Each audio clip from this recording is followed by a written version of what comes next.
ছেলেদেরকে সুসংবাদ দিন, তার মানে বিপদে ধৈর্য ধারণ করতে হবে। প্রিয় ভাইয়েরা, ইন্নামাস সাবরু ইনদা সাদামাতিল উলা।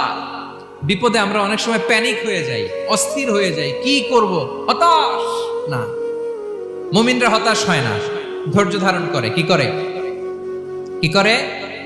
ধৈর্য ধারণ করার শক্তি দাও গো মেহেরবান আমায়, দাও গো মেহেরবান। পড়েন, ধৈর্য ধারণ করার শক্তি দাও গো মেহেরবান আমায়, দাও গো মেহেরবান। সবাই বলুন একসাথে, ধৈর্য ধারণ করার শক্তি দাও গো মেহেরবান আমায়, দাও গো মেহেরবান।